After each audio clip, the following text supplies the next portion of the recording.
وَلَقَدْ يَسَّرْنَا الْقُرْآنَ لِلذِّكْرِ فَهَلْ مِن مُّدَّكِرٍ۔ اور ہم نے قرآن کو سمجھنے کے لیے آسان کر دیا، تو کوئی ہے جو سوچے سمجھے۔ صوت القرآن، قرآن کی آواز۔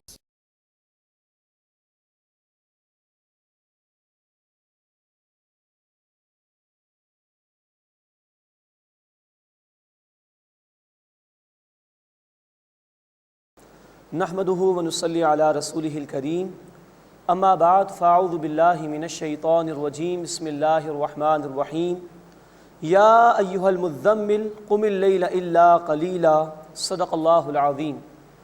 سورۃ المزمل کا ہم آغاز کر رہے ہیں۔ ترتیب نزولی کے اعتبار سے اس سورہ مبارکہ کی پہلی 10 آیات تیسری وحی ہے۔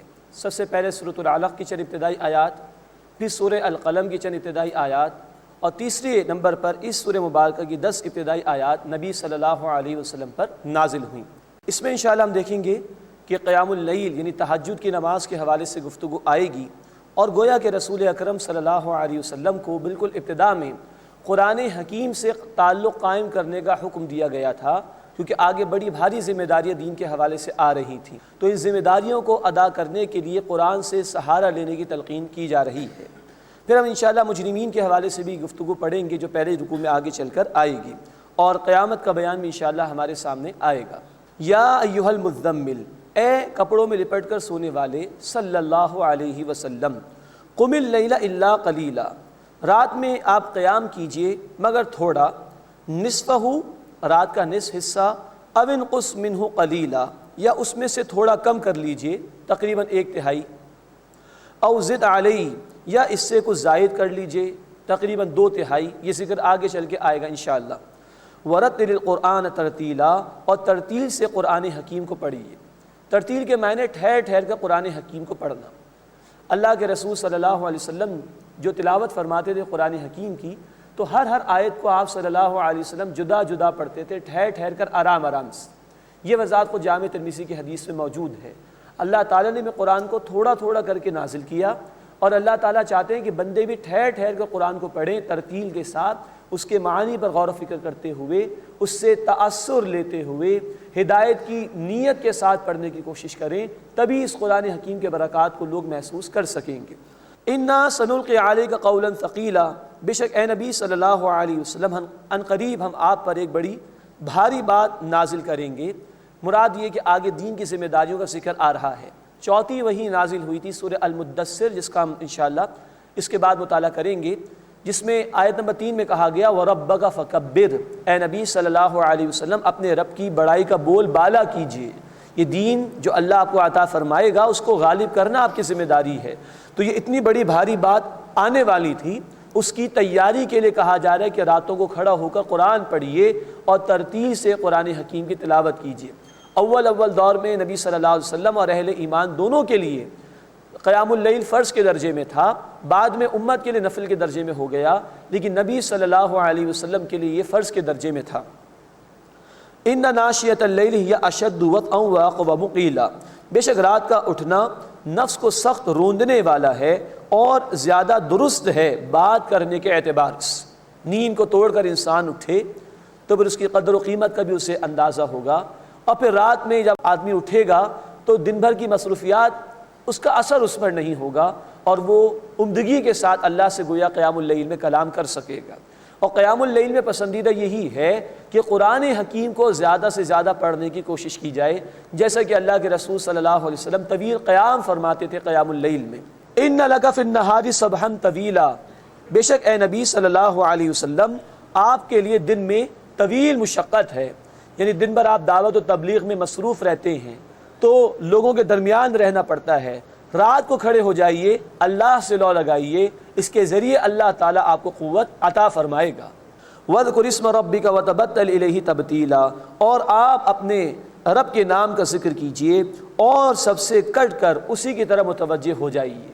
یہ ہے تبتل، اللہ کے ہو رہنا، دنیا میں رہنا ہے لیکن توجہ اپنے مالک کی طرف ہو، اور قیام اللیل اس کا بہترین ذریعہ ہے کہ دنیا والے سو رہے ہوں، گھر والے بھی اگر سو رہے ہوں، بندہ اس وقت کھڑا ہو اور اللہ سے لو لگانے کی کوشش کرے۔ اللہ تعالی ہمیں اس کی توفیق عطا فرمائے۔ رب المشرق والمغرب، وہ رب ہے مشرق اور مغرب کا، لا الہ الا ہو، اس کے سوا کوئی معبود نہیں، فاتخذہ وکیلا، پس اے نبی صلی اللہ علیہ وسلم اسی کو وکیل یعنی کارساز بنائیے۔ واصبر علی ما یقولون، اور اے نبی صلی اللہ علیہ وسلم جو کچھ وہ کہتے ہیں اس پر صبر کیجئے۔ واہجرہم ہجرا جمیلا، اور عمدگی کے ساتھ ان سے علیحدگی اختیار کر لیجئے۔ یہ ہدایت ہے جو اللہ تعالیٰ نے بار بار مکی دور میں عطا فرمائی کہ جو بھی مخالفت ہو رہی ہے اس پر صبر فرمائیے نبی صلی اللہ علیہ وسلم، اور عمدگی کے ساتھ علیحدگی اختیار کیجیے، الجھنے کی، بحث کرنے کی ضرورت نہیں۔ اب اس کے بعد مخالفین کے لیے تنبیہ اس مقام پر اللہ تعالیٰ کی طرف سے بیان ہو رہی ہے۔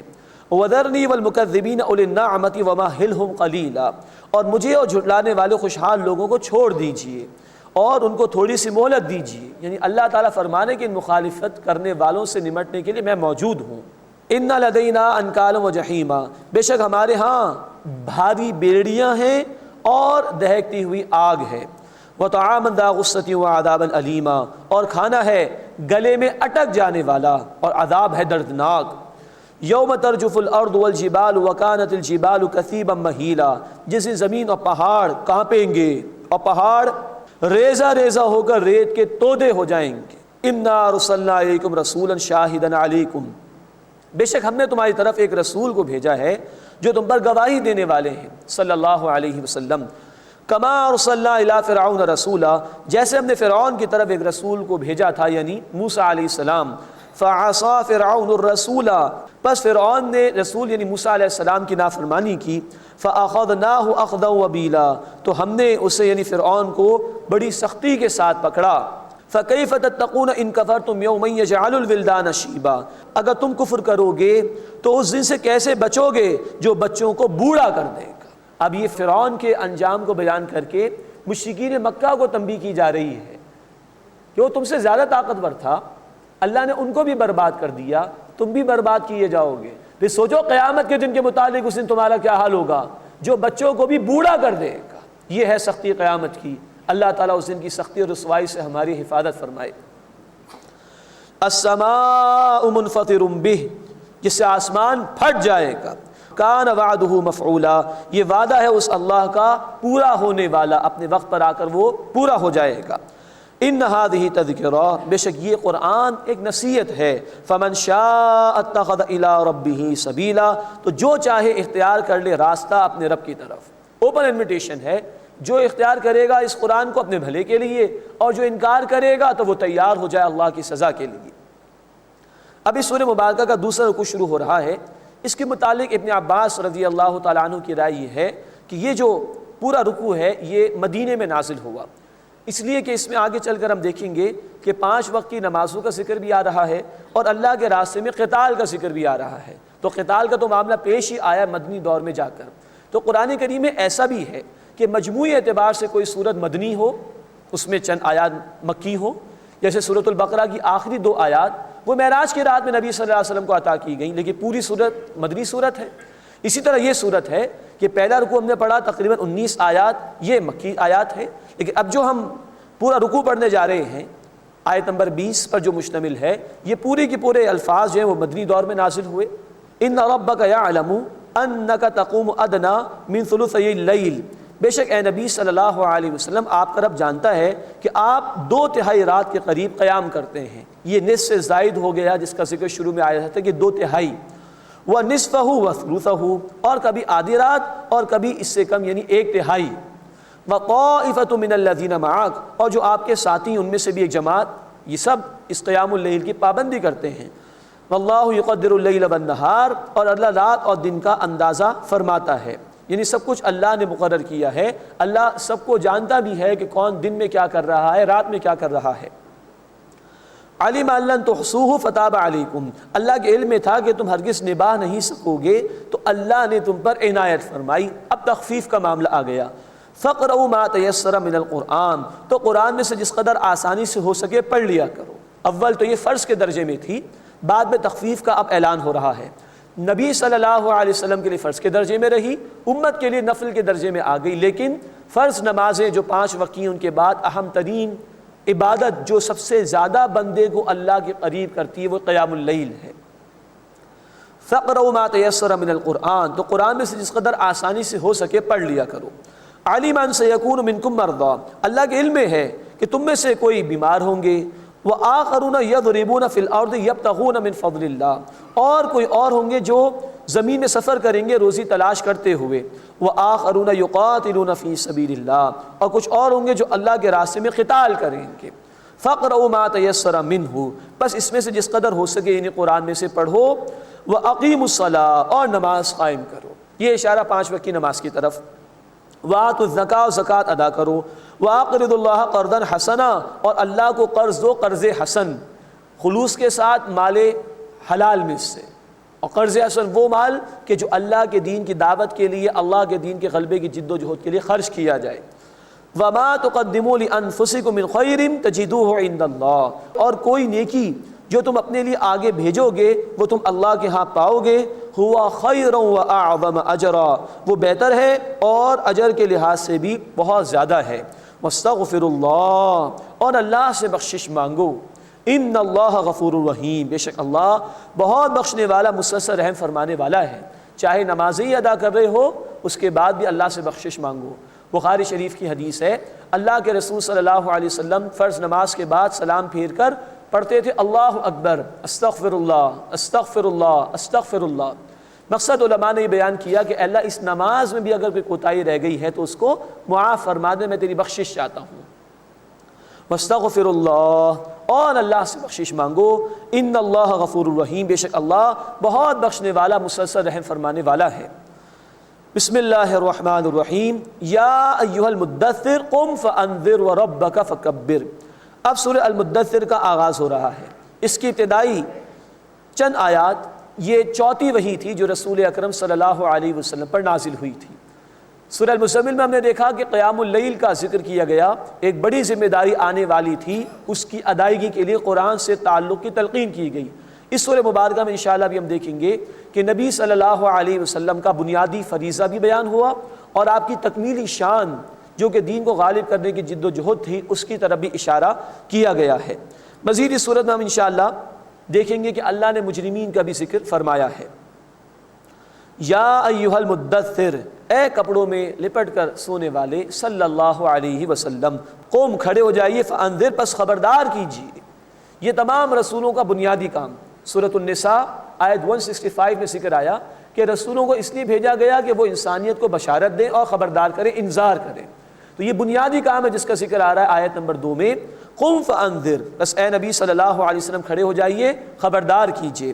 وربک فکبر، اور اپنے رب کی بڑائی کا بول بالا کیجیے۔ یہ تکمیلی فنکشن ہے، تکمیلی ذمہ داری رسول کریم صلی اللہ علیہ وسلم کی۔ اللہ کی زمین پر اللہ کو بڑا کیا جائے، یعنی اس کی بڑائی کے نفاذ کے لیے جد و جہد کی جائے۔ تکبیر اس کے معنی بڑا کرنا، تشہیر ٹو ایڈورٹائز، تسہیل ٹو ایز، کسی چیز کو آسان کرنا، تو تکبیر بڑا کرنا۔ اللہ بالفعل بڑا ہے، لیکن زمین پر اللہ تعالیٰ نے انسان کو اختیار دے دیا، وہ اختیار کا مس یوز کرتا ہے اور اللہ تعالیٰ کے احکامات کو پامال کرتا ہے۔ تو اے نبی صلی اللہ علیہ وسلم اپنے رب کی بڑائی کا بول بالا کیجئے اور اس دین حق کو غالب کرنے کی جد و جہد فرمائیے۔ یہ ہے جو ابتدا ہی میں رسول کریم صلی اللہ علیہ وسلم کو بتا دیا گیا کہ کہاں سے آپ کے کام کا آغاز ہوگا اور کہاں تک یہ جد و جہد جائے گی، اور اللہ کے رسول صلی اللہ علیہ وسلم نے جد و جہد کر کے دکھائی ہمیں، اور بالفعل اللہ کے دین حق کو غالب کر کے دکھایا۔ آج یہ ذمہ داری امت کے کاندھوں پر ہے۔ اللہ ہمیں اپنی ذمہ داری کو سمجھتے ہوئے اس کے تقاضوں پر عمل کرنے کی توفیق عطا فرمائے۔ وَثِيَابَكَ فَطَهِّرْ، اور اپنے کپڑوں کو پاک رکھیے۔ ہمارا دین دیکھیے صفائی ستھرائی کا بھی حکم دیتا ہے۔ ابتدائی وہی ہے، چوتھی وہی ہے، اور کہا جا رہا ہے کہ نبی صلی اللہ علیہ وسلم اپنے لباس کو پاک صاف رکھیے، اور آپ صلی اللہ علیہ وسلم کے ذریعے سے ہمیں تلقین کی جا رہی ہے۔ یہ امت 5 وقت نماز ادا کرے تو کتنا صفائی ستھرائی کا اہتمام، اسی سے اندازہ کیا جا سکتا ہے کہ کیا کچھ چاہتا ہے اللہ ہم سے۔ دن بھر میں 5 مرتبہ وضو، اور پھر استنجے کا طریقہ، وہاں بھی بھرپور طریقے میں صفائی کا اہتمام کرنے کی تلقین۔ یہ سب کچھ اس لیے ہے کہ یہ امت صفائی کا پیکر بن جائے اور پورے ماحول کو پاک و صاف رکھے۔ وَالرُّجْزَ فَاهْجُرْ، اور آپ ہر قسم کی نجاست سے دور رہیے۔ جب صفائی کا حکم ہے تو ہر قسم کی ناپاکی اور نجاست سے دور رہنے کی تلقین ہے۔ وَلَا تَمْنُنْ تَسْتَكْثِرْ، اور بے غرضانہ دیجیے۔ مراد یہ کہ کسی پر بھی احسان فرمائیے تو کوئی بدلے کی توقع نہ رکھیے، اور دراصل یہ تلقین ہم سب کو کی جا رہی ہے رسول اکرم صلی اللہ علیہ وسلم سے خطاب کے ذریعے۔ وَلِرَبِّكَ فَاصْبِرْ، اور آپ اپنے رب کے لیے صبر کیجئے۔ فَإِذَا نُقِرَ فِي النَّاقُورِ، پھر جب سور پھونکا جائے گا، فَذَلِكَ يَوْمَئِذٍ يَوْمٌ عَسِيرٌ، تو ایک دن ہوگا بڑا ہی دشوار۔ عَلَى الْكَافِرِينَ غَيْرُ يَسِيرٌ، کافروں پر آسان نہیں ہوگا۔ اس کے بعد ایک مجرمانہ کردار کا بیان ہے۔ مفسرین میں سے بعض کی رائے ہے کہ یہ ولید بن مغیرہ کا بیان ہو رہا ہے، لیکن ہر دور میں اس طرح کے مخالفین موجود ہو سکتے ہیں، تو اس طرح کے لوگوں کو اب سنایا جا رہا ہے۔ ذرنی ومن خلقت وحیدا، اے نبی صلی اللہ علیہ وسلم مجھے اور اسے چھوڑ دیجئے جسے میں نے اکیلا پیدا کیا۔ یہ ولید بن مغیرہ بھی اپنے ماں باپ کی اکلوتی اولاد تھا۔ وَجَعَلْتُ لَهُ مَالًا مَمْدُودًا، اور میں نے اسے مال کثیر عطا کیا، خوب پھیلا کر مال عطا کیا۔ وَبَنِينَ شُهُودًا، اور سامنے حاضر رہنے والے بیٹے عطا کیے، 10 بیٹے تھے اس کے۔ وَمَهَّدتُ لَهُ تَمْهِيدًا، اور میں نے اس کے لیے ہر طرح کی بساط بچھائی، ہر طرح کا سامان اس کو عطا کیا۔ ثُمَّ يَطْمَعُ أَنْ أَزِيدَ، پھر وہ لالچ کرتا ہے کہ اور زیادہ میں اس کو دے دوں، اس کی حرص ختم نہیں ہوتی۔ کَلَّا، ہرگز نہیں، إِنَّهُ كَانَ لِآيَاتِنَا عَنِيدًا، بے شک وہ ہماری آیات کا مخالف ہے۔ سأرهقه صعودا، اب اس سے بڑی چڑھائی چڑھواؤں گا، شدید مشقتوں میں اس کو مبتلا کیا جائے گا عذاب کے اعتبار سے۔ إِنَّهُ فَكَّرَ وَقَدَّرَ، بے شک اس نے سوچا اور اس نے ایک اندازہ کیا۔ اس شخص نے رسول اکرم صلی اللہ علیہ وسلم کے کلام کو سنا تھا، متاثر بھی ہوا تھا، جا کے اپنے لوگوں سے کہا کہ بھائی کلام تو بہت عمدہ ہے، تو لوگوں نے کہا لگتا ہے کہ تم پر بھی جادو کا اثر ہو گیا ہے۔ پھر لوگوں نے اس کو پھسلایا تو اس نے دین حق کو قبول کرنے سے انکار کر دیا۔ فَقُتِلَ كَيْفَ قَدَّرَ، پس وہ مارا جائے کیسا اس نے اندازہ کیا۔ ثُمَّ قُتِلَ كَيْفَ قَدَّرَ، پھر وہ مارا جائے اس نے کیسا اندازہ کیا۔ ثُمَّ نَظَرَ، پھر اس نے دیکھا۔ ثُمَّ عَبَسَ وَبَسَرَ، پھر اس نے تیوری چڑھائی اور منہ بگاڑ لیا۔ ثُمَّ أَدْبَرَ وَاسْتَكْبَرَ، پھر اس نے پیٹھ پھیر لی اور اس نے تکبر کیا۔ فَقَالَ إِنْ هَذَا إِلَّا سِحْرٌ يُؤْثَرُ، تو اس نے کہا کہ یہ تو صرف ایک جادو ہے، پچھلے لوگوں سے نقل کیا جاتا ہے، معاذ اللہ۔ ان ھذا الا قول البشر، یہ تو صرف ایک آدمی کا کلام ہے۔ اب اللہ تعالیٰ فرما رہے ہیں سأصلیہ سقر، القریب اسے میں جہنم میں ڈالوں گا۔ وما ادراک ما سقر، اور تمہیں کیا معلوم کہ وہ جہنم کیا ہے۔ لا تبقی ولا تذر، نہ وہ باقی رکھے گی نہ چھوڑے گی، نہ زندگی ہے نہ موت ہے۔ لواحۃ للبشر، آدمی کو جھلس دینے والی۔ علیہا 19، اس پر 19 داروغہ مقرر کیے گئے ہیں۔ اللہم اجرنا من النار، اے اللہ ہمیں آگ کے عذاب سے محفوظ فرما۔ وما جعلنا اصحاب النار الا ملائکہ، اور دوزخ کے داروغہ صرف فرشتے ہم نے بنائے ہیں۔ مراد ہے کہ یہ 19 کی تعداد جو ہے یہ فرشتوں کی تعداد بیان ہو رہی ہے کہ 19 فرشتوں کو اللہ نے دوزخ پر مقرر کیا۔ اب یہی تعداد جو ہے بعض لوگوں کے لیے فتنہ بن گئی تھی، اس کا ذکر آ رہا ہے۔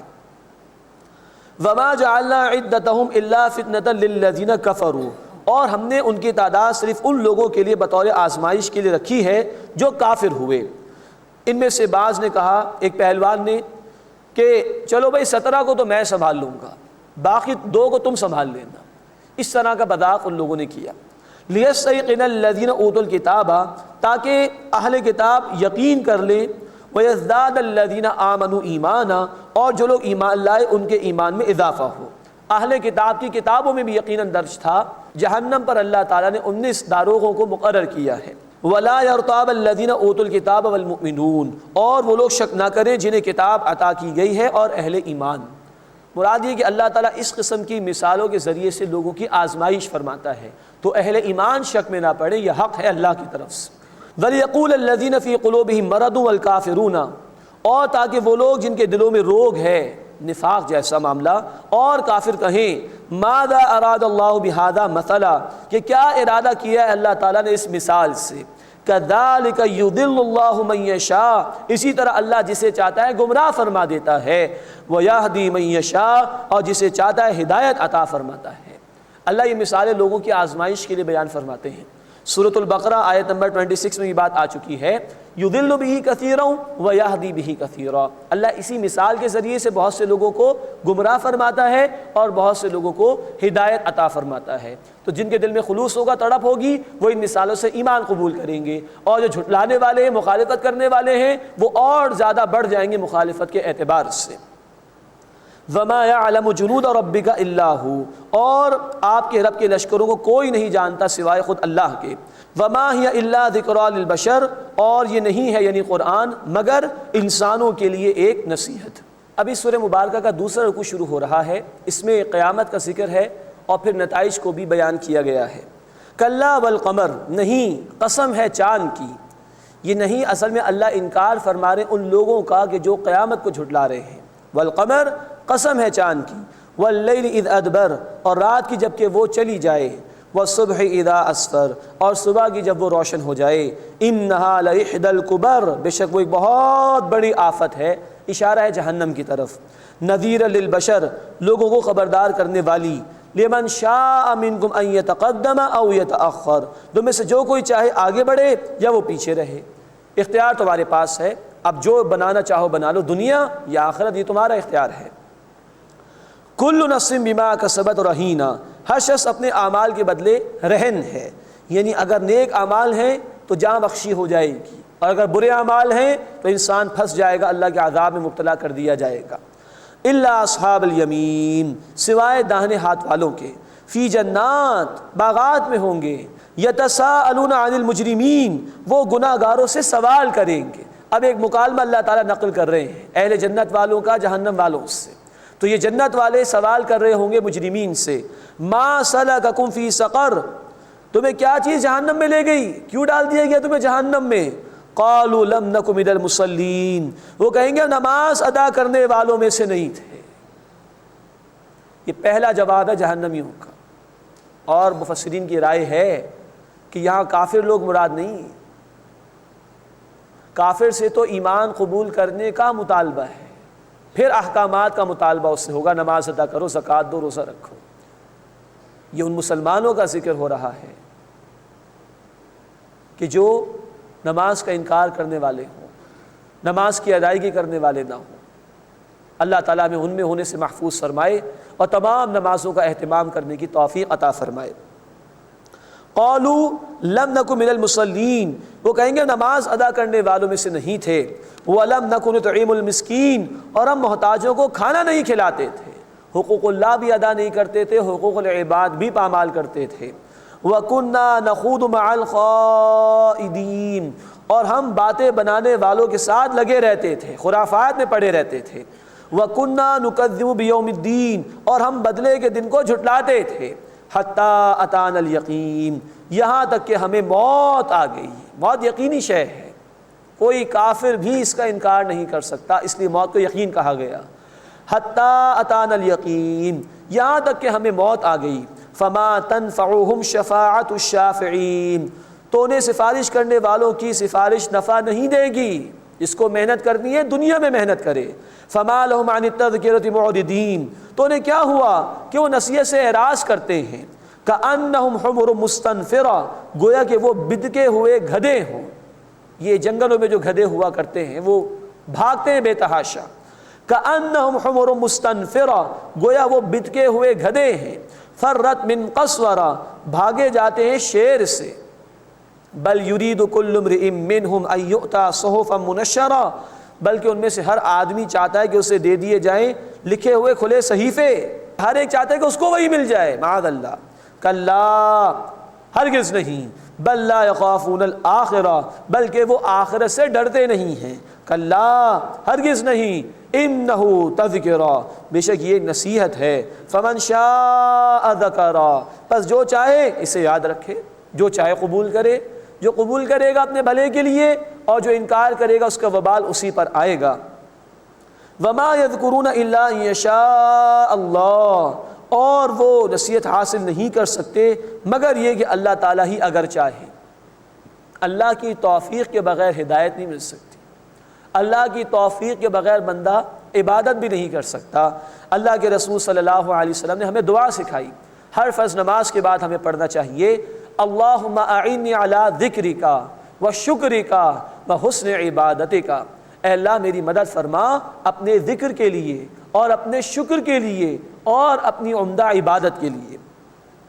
وما یذکرون الا ان یشاء اللہ، اور وہ نصیحت حاصل نہیں کر سکتے مگر یہ کہ اللہ ہی چاہے، اللہ کی توفیق کے بغیر ممکن نہیں۔ ہوا اہل التقوی و اہل المغفرہ، اور وہی اللہ اس بات کا اہل ہے کہ اس کا تقوی اختیار کیا جائے، اس کی نافرمانی سے بچنے کی کوشش کی جائے، اور وہ اللہ ہی اس بات کا اہل ہے کہ اس سے مغفرت طلب کی جائے، وہی معاف فرمانے والا ہے۔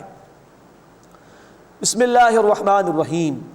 لا اقسم بیوم القیامہ ولا اقسم بالنفس اللوامہ۔ اب سورۃ القیامہ کا آغاز ہو رہا ہے، اس کے نام سے ہی ظاہر ہے کہ اس میں قیامت کے حالات کو اللہ تعالیٰ نے بیان فرمایا ہے، اس کے واقع ہونے کے منظر کو بھی اللہ نے بیان فرمایا ہے، اور بڑا عمدہ زوردار ایک خطبہ ہے اللہ تعالیٰ کا جو اس مقام پر ہم پڑھیں گے انشاءاللہ۔ قرآن حکیم کا اسلوب عام طور پر خطبات کا سا ہے، جس میں کبھی مخاطب سے بھی گفتگو ہوتی ہے، کبھی تھرڈ پرسن کے متعلق گفتگو بھی ہوتی ہے، کبھی زور ہے، کبھی نرمی ہے، تو جو خطاب کا ایک انداز ہوتا ہے وہ انداز قرآن کا اسلوب بھی ہے، اور یہ سورہ مبارکہ اس اعتبار سے ایک واضح ترین مثال ہے۔ لا اقسم بیوم القیامہ، نہیں میں قسم کھاتا ہوں قیامت کے دن کی۔ اب یہ نہیں، یہ اصل میں انکار کیا جا رہا ہے ان لوگوں کا جو قیامت کا انکار کر رہے ہیں کہ تم جو قیامت کو جھٹلا رہے ہو تم جھوٹ کہتے ہو۔ اب اللہ کہہ رہے اقسم بیوم القیامہ، میں قیامت کے دن کی قسم کھاتا ہوں۔ اب یہ زور ہے اللہ تعالیٰ کے الفاظ کا۔ ولا اقسم بالنفس اللوامہ، اور نہیں میں ملامت کرنے والے نفس کی قسم کھاتا ہوں۔ یہ نفس لوامہ عام اصطلاح میں اسے ضمیر کہا جاتا ہے۔ ہمارے اندر اللہ نے ترازو رکھی ہے، ہمارا ضمیر اگر ہم کوئی نیکی کرتے ہیں تو ہمیں شاباش دیتا ہے، ہم اندر اطمینان محسوس کرتے ہیں، اور کوئی بدی ہو جائے تو دل میں کھٹک پیدا ہوتی ہے، ضمیر ملامت کرتا ہے۔ یہ احساس ہی قیامت اور آخرت کی ضرورت کی دلیل ہے۔ دنیا میں اکثر ہم دیکھتے ہیں کہ نیک آدمیوں کو ان کا بدلہ نہیں دیا جاتا، اور اکثر ہم دیکھتے ہیں کہ گناہ کرنے والے وہ معاشرے میں آزاد پھر رہے ہوتے ہیں، حالانکہ عقل کا تقاضا ہے، فطرت اور ضمیر کی پکار ہے کہ اچھائی کا اچھا بدلہ ملنا چاہیے اور برائی کی سزا ملنی چاہیے، لیکن ایسا ہو نہیں رہا، تو ایسا ہونا چاہیے، یہ تقاضا ہے عقل اور فطرت کا۔ اس ضمیر کی اللہ تعالیٰ نے قسم کھائی۔ ولا اقسم بالنفس اللوامہ، اور نہیں میں قسم کھاتا ہوں ملامت کرنے والے نفس کی۔ ایحسب الانسان ان لن نجمع عظامہ، کہ انسان گمان کرتا ہے کہ ہم اس کی ہڈیاں ہرگز جمع نہیں کر سکیں گے؟ بلا، کیوں نہیں، قادرین علی ان نسوی بنانا، ہم تو اس پر قادر ہیں کہ اس کے انگلیوں کے پور درست کر دیں۔ پورا وجود تو بہت بڑی شے ہے، ہم اس کی انگلیوں کے پور کو درست کر دیں گے، بالکل اسی طرح پیدا کر دیں گے۔ اللہ نے پور کا ذکر کیا، اس میں بہت بڑا اشارہ ہے۔ 1880 میں فرانسس گولڈ ایک شخص تھا، اس نے یہ بات ثابت کی کہ دنیا میں 2 افراد بھی ایسے نہیں ہوتے پریکٹیکلی سپیکنگ کہ جن کی فنگر پرنٹس ایک جیسی ہوں، اور پھر اس کے بعد سے سائنٹیفک میتھڈ کے طور پر مجرمین کی آئیڈینٹیفیکیشن کے لیے فنگر پرنٹس کو استعمال کیا گیا۔ اللہ تعالیٰ نے خاص طور پر اشارہ کیا کہ ان کے انگلیوں کے پور کو ہم درست کر دیں گے، اس لیے کہ دنیا کے کسی 2 افراد کے، ایون 2 سگے بھائی ہوں، ایون 2 ٹوئنس بھی اگر ہوں، تو ان کے بھی یہ فنگر پرنٹ سیم نہیں ہوتے۔ اس کی طرف اللہ نے اشارہ فرمایا۔ بل یرید الانسان لیفجر امامہ، بلکہ انسان چاہتا ہے کہ آگے کے لیے بھی گناہ کرتا رہے، وہ فراموش کرتا ہے آخرت کو، جیسے کبوتر آنکھیں بند کر لیتا ہے بلی کو دیکھ کر، حالانکہ کوئی فائدہ نہیں ہو، پکڑا تو جائے گا، بلی اس کو دبوچ تو لے گی۔ تو مجرم آدمی بھی چاہتے ہیں کہ قیامت کا بیان اس کے سامنے نہ ہو۔ آج بھی معاشرے میں وہ لوگ ہیں جب ان کے سامنے موت کا ذکر کیا جاتا ہے، قیامت کا ذکر کیا جاتا ہے، کہتے ہیں خاموش خاموش، ایسی باتیں نہ کرو۔ بھائی کیوں نہ کرے، حقیقت ہے، موت آنی ہے، قیامت میں اللہ کے حضور پیشی ہے، جواب دہی ہے، لیکن انسان چاہتا ہے کہ آئندہ بھی وہ گناہ کرتا رہے، اس لیے فرار اختیار کرتا ہے اور قیامت کو بھلاتا ہے۔ یسأل ایان یوم القیامہ، پوچھتا ہے کہ وہ قیامت کا دن کب ہوگا۔ اب یہ پوچھنا اس لیے نہیں کہ اس کو بتا دیا جائے تو وہ عمل کرے گا، یہ فرار اختیار کرنے کے لیے ہے۔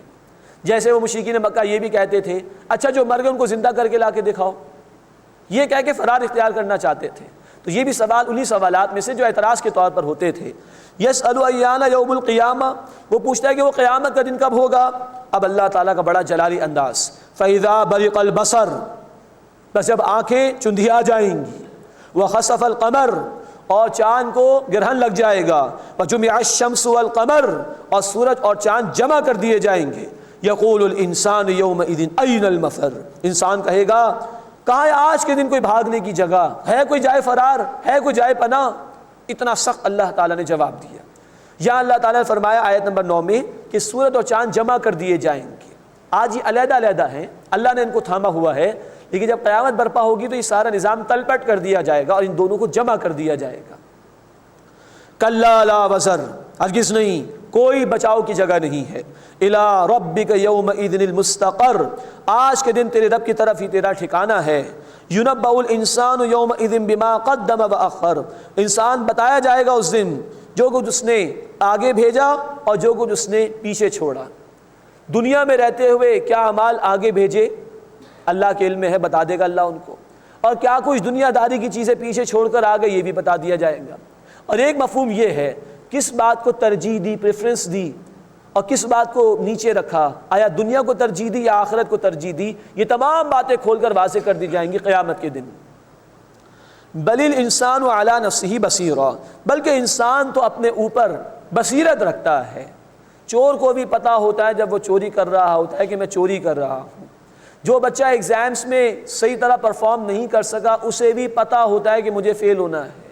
تو انسان کو اپنے اوپر بصیرت حاصل ہے. وَلَوْ أَلْقَى مَعَاذِيرًا، چاہے وہ کتنے ہی عذر پیش کرے، کتنے ہی بہانے پیش کرے، اپنے آپ سے تو نہیں چھپا سکتا. اپنے ضمیر کی عدالت میں جب پیش ہوتا ہے وہاں تو ملامت ہوتی ہے. تو لاکھ تم لوگوں سے چھپا لو، اپنے آپ سے تو نہیں چھپا سکتے، اور جب اپنے آپ سے نہیں چھپا سکتے تو اللہ سے بھی نہیں چھپا سکو گے. اس کے بعد 4 آیات میں موضوع بدل رہا ہے. اللہ کے رسول صلی اللہ علیہ وسلم کو تلقین کی جا رہی ہے کہ جب وحی کا نزول ہو تو آہستگی سے قرآن کی تلاوت کریں. لا تحرک بہ لسانک لتعجل بہ، اے نبی صلی اللہ علیہ وسلم آپ اس قرآن کے ساتھ اپنی زبان کو جلدی جلدی حرکت نہ دیں کہ جلد اس قرآن کو آپ یاد کر لیں. ان علینا جمعہ وقرآن، بے شک اس قرآن کا جمع کر دیا جانا اور پڑھا دیا جانا ہمارے ذمے ہے. فَإِذَا قَرَأْنَاهُ، پس جب ہم اسے پڑھ لیں، مراد فرشتہ پڑھ لے، فَاتَّبِعْ قُرْآنَهُ، تو آپ اس کے پڑھنے کی پیروی کیجئے. ثُمَّ إِنَّ عَلَيْنَا بَيَانًا، پھر بے شک اس کا بیان بھی ہمارے ذمے ہے. یہ آیت مبارکہ بہت اہم ہے. نمبر 1 اس اعتبار سے کہ اللہ کے رسول صلی اللہ علیہ وسلم کی چاہت تو یہ ہوتی تھی کہ جلد قرآن کی صورتیں اور آیات آپ کو ملیں اور جلد آپ لوگوں کو پہنچائیں. یہ جلدی کس بات کی تھی؟ لوگ جا رہے جہنم کی طرف، آپ چاہتے تھے کہ میں ان کو جہنم کی آگ سے بچا لوں، اس لیے جلدی فرماتے تھے. اللہ نے تسلی دی اے نبی جلدی نہ کیجیے، ہم ہی پڑھائیں گے، ہم ہی اس کو جمع کر دیں گے. تو جب فرشتہ ہمارا پڑھ لے تو آپ اس کے پڑھنے کی پیروی کیجیے. تو یہ اللہ کے رسول صلی اللہ علیہ وسلم کو تسلی دی گئی جمع کیے جانے کی بھی. پھر اللہ تعالیٰ نے فرمایا آیت نمبر 19 میں ثم ان علینا بیانہ، پھر اس کا بیان، اس کی ایکسپلینیشن بھی ہمارے ذمے ہے. اب قرآن اللہ کا کلام ہے، ایک کتاب ہے اللہ کی. دنیا کی کوئی بھی کتاب ہو اس کی ایکسپلینیشن اس کے علاوہ ہوتی ہے. تو قرآن کا بیان وہ ہے جس کو ہم عام اصطلاح میں سنت یا حدیث رسول کہتے ہیں صلی اللہ علیہ وسلم. یہ بیان بھی اللہ کی طرف سے ہے. یہ آیت مبارکہ بھی اتھارٹی آف سنہ کے لیے بہت بڑی دلیل ہے، حجیت حدیث کے لیے بہت بڑی دلیل ہے کہ اللہ کے رسول صلی اللہ علیہ وسلم نے جو تشریح فرمائی ہے قرآن کی، وہ تشریح بھی اللہ کی طرف سے آپ کو عطا کی گئی. اس لیے کہ اللہ نے کہا کہ ثم ان علینا بیانہ، پھر اس کا بیان کر دینا بھی ہمارے ذمے ہے. اور جو اس صورت کا موضوع قیامت ان 4 آیات کا اس سے تعلق یہ ہے کہ جو اللہ اپنا کلام دے رہا ہے جبریل امین علیہ السلام، جبریل امین علیہ السلام نازل کر رہے ہیں قلب محمدی صلی اللہ علیہ وسلم پر، اور پھر آپ صلی اللہ علیہ وسلم کی زبان مبارک سے صحابہ سن رہے ہیں، حفظ بھی کر رہے ہیں، لکھ بھی رہے ہیں. تو جس طرح اللہ یہ ان الفاظ کو جمع کرنے پر قادر ہے، وہ اللہ اس بات پر بھی قادر ہے کہ لوگوں کے اقوال اور ان کے اعمال کو جمع فرما دے اور قیامت کے دن ان کے سامنے پیش کر دے. کلا، ہرگز نہیں. اب پھر وہی قیامت کا موضوع آ گیا. بل تحبون العاجلہ، بلکہ تم تو جل مل جانے والی دنیا سے محبت کرتے ہو. وتذرون الآخرہ، اور آخرت کو چھوڑ دیتے ہو. تم دنیا پرست لوگ ہو گئے ہو، دنیا ہی کو تم نے محبوب بنا لیا، آخرت کو فراموش کر دیا۔ اب وہاں کے نتائج، وجوہ یومئذ ناظرہ، اس دن بہت سے چہرے بارونق ہوں گے، خوش خرم ہوں گے، چمک رہے ہوں گے، الی ربہا ناظرہ، اپنے رب کی طرف دیکھتے ہوں گے۔ بخاری شریف کی حدیث ہے، اللہ کے رسول صلی اللہ علیہ وسلم نے فرمایا تم اپنے رب کا دیدار اس طرح کرو گے جیسے 14ویں کے چاند کو بالکل صاف شفاف دیکھتے ہو۔ اللہ ہمیں اس دیدار کا مستحق بننے کے لیے محنت کی توفیق عطا فرمائے۔ آج مہلت ہے، اللہ ہمیں اس مہلت سے فائدہ اٹھا کر عمل کرنے کی توفیق عطا فرمائے۔ وَوُجُوهٌ يَوْمَئِذٍ بَاسِرَةٌ، اور بہت سے چہرے اس دن اداس ہوں گے۔ تَظُنُّ أَن يُفْعَلَ بِهَا فَاقِرَةٌ، خیال کرتے ہوں گے کہ ان سے کمر توڑنے والا معاملہ کر دیا جائے گا، شدید ذلت میں، عذاب میں مبتلا کیا جائے گا۔ اللہ اس برے انجام سے ہماری حفاظت فرمائے۔ اب اس کے بعد دنیا میں آنے والی ایک قیامت کا ذکر ہے، یعنی انسان کی موت۔ اللہ کے رسول صلی اللہ علیہ وسلم نے فرمایا، جامع ترمذی کی حدیث ہے، من مات فقط قامت قیامتہ، جس کی موت واقع ہو گئی اس کی تو قیامت واقع ہو گئی۔ کلا، ہرگز نہیں، اذا بلغت التراقی، جب جان حلق تک پہنچ جائے گی۔ وقیل من اراق، اور کہا جائے گا کوئی ہے جھاڑ پھونک کرنے والا۔ وظن انہ الفراق، اور وہ گمان کر لے گا کہ یہ جدائی کی گھڑی ہے، مرنے والے کو پتہ ہوگا کہ اب مجھے جانا ہے۔ والتفت الساق بالساق، اور ایک پنڈلی دوسری پنڈلی سے لپٹ جائے گی۔ یہ ہے موت کی سختی۔ ہم پڑھ چکے ہیں سورہ قاف کی آیت نمبر 19 میں، وجاءت سکرۃ الموت بالحق، اور آ گئی موت کی سختی حق کے ساتھ۔ ذالک ما کنت منہ تحید، یہ ہے جس سے تو فرار اختیار کرتا تھا۔ یہ پنڈلی کا پنڈلی پر لپٹ جانا یہ انتہائی سختی کی علامت ہے۔ اللہ تعالیٰ ہمیں موت کی سختی سے محفوظ فرمائے۔ اللہم انا نعوذ بک من سکرات الموت، اے اللہ ہم تیری پناہ میں آنا چاہتے ہیں موت کی سختی سے۔ والتفت الساق بالساق، اور ایک پنڈلی دوسری پنڈلی سے لپٹ جائے گی۔ الی ربک یومئذ المساق، اس دن تجھے اپنے رب کی طرف ہی چلنا ہوگا، اسی کی طرف جانا ہوگا۔ اب دوسرا رکوع آ رہا ہے، اس میں اللہ نے ایک نافرمان کردار کا ذکر کیا ہے اور دوبارہ تخلیق کو بیان فرمایا ہے۔ فلا صدق ولا صلی، نہ اس نے تصدیق کی اور نہ اس نے نماز ادا کی۔ یہ ایک برے کردار کا ذکر ہے۔ بعض مفسرین نے ابو جہل کا بھی ذکر کیا ہے۔ یہاں تصدیق کے فوراً بعد نماز کا ذکر آیا۔ ایمان کے بعد پہلا اظہار ہوتا ہی نماز کے ذریعے سے ہے، اور مسلم شریف کی روایت ہے بندے کے اسلام اور کفر کے درمیان نماز ہے۔ نماز ادا کر رہا ہے اسلام کی طرف، ایمان ہے، نماز ادا نہیں کر رہا جا رہا ہے کفر کی طرف۔ فلا صدق ولا صلی، نہ اس نے تصدیق کی اور نہ اس نے نماز ادا کی۔ ولکن کذب وتولی، بلکہ اس نے جھٹلایا اور منہ موڑ لیا۔ ثم ذهب الى اهله يتمطى، پھر اپنے گھر والوں کی طرف اکڑتا ہوا چلا گیا، خوب مگن تھا دنیا کے اندر۔ اولی لک فاولی، ہلاکت ہے تجھ پر، ہلاکت ہے تجھ پر۔ ثم اولی لک فاولی، پھر ہلاکت ہے تجھ پر، ہلاکت ہے تجھ پر۔ یہ ہے جو شدید الفاظ اللہ نے استعمال کیے ایسے نافرمانوں کے لیے۔ اللہ اس برے انجام سے ہماری حفاظت فرمائے۔ ایحسب الانسان ان یترک سدی، کیا انسان یہ گمان کرتا ہے کہ وہ یوں ہی چھوڑ دیا جائے گا؟ یہ بہت بڑی غلط فہمی انسانیت کی۔ اللہ تعالیٰ نے بیان فرمایا ہے سورۃ المؤمنون آیت نمبر 115 میں، افحسبتم انما خلقناکم عبثا وانکم الینا لا ترجعون، کیا تم نے سمجھ لیا کہ ہم نے تمہیں ایسے ہی بیکار پیدا کیا، بے مقصد، اور تمہیں ہماری طرف لوٹ کر نہیں آنا؟ فتعال اللہ الملک الحق، اللہ جو سچا بادشاہ ہے بہت بلند ہے اس بات سے کہ بغیر کسی مقصد کے کسی شے کو پیدا کرے، اور تم انسان جو کہ اشرف المخلوقات ہے، سوال ہی پیدا نہیں ہوتا کہ تمہیں چھوڑ دیا جائے۔ تمہیں بامقصد طور پر پیدا کیا گیا ہے اور دنیا میں امتحان کے لیے بھیجا گیا ہے، اور تمہیں لوٹایا جائے گا، دوبارہ زندگی عطا کی جائے گی قیامت کے دن۔ ایحسب الانسان ان یترک سدی، کیا انسان گمان کرتا ہے کہ یوں چھوڑ دیا جائے گا؟ الم یک نطفۃ من منی یمنی، کیا وہ منی کا ایک نطفہ یعنی قطرہ نہ تھا جو کہ ٹپکایا گیا؟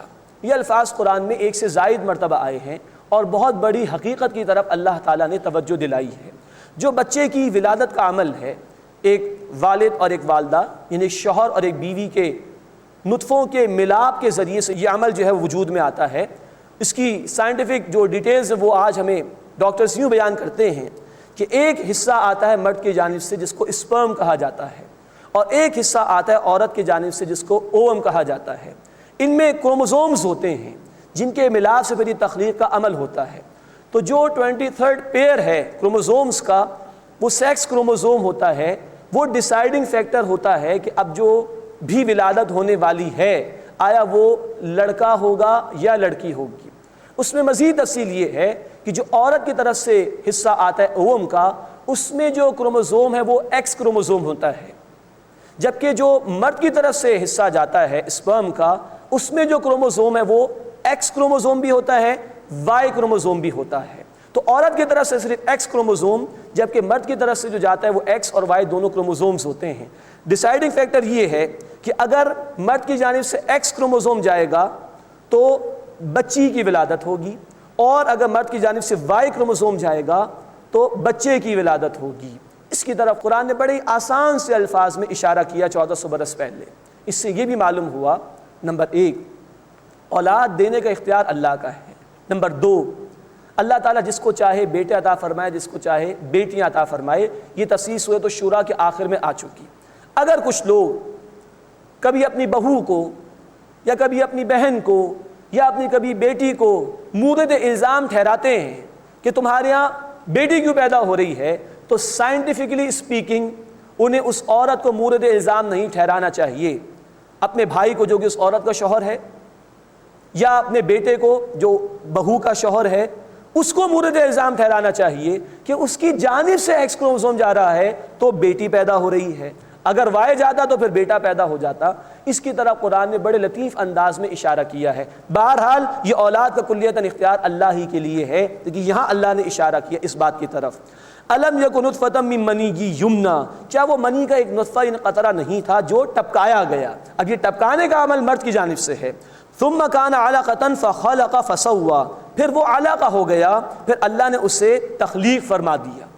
یہ علقہ کی تفصیل آ چکی ہے سورۃ الحج آیت نمبر 5 اور سورۃ المؤمنون آیات 12 سے لے کے 14 کے درمیان، کہ وہ جو زائگوٹ بنتا ہے، یعنی مرد اور عورت کی طرف سے جو حصے آئے ان کے ملاپ سے، وہ رحم مادر یوٹرس کی دیوار پر جا کے لٹک جاتا ہے اور وہاں سے وہ اپنی غذا حاصل کرتا ہے۔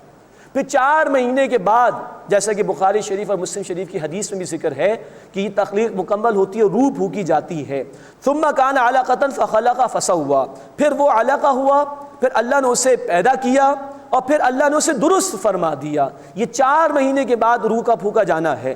فجعل منہ الزوجین الذکر والانثى، پھر اس سے مرد اور عورت 2 اقسام بنا دیں۔ سائنٹیفکلی اسپیکنگ یہ 4 مہینے کے بعد جا کے پاسبلٹی ہوتی ہے کہ یہ چیک اور ڈیسائیڈ کیا جا سکے کہ رحم مادر میں جو بچہ ہے وہ آیا لڑکا ہے یا لڑکی ہے۔ فجعل منہ الزوجین الذکر والانثى، پھر اس کی مرد اور عورتیں 2 اقسام بنا دیں۔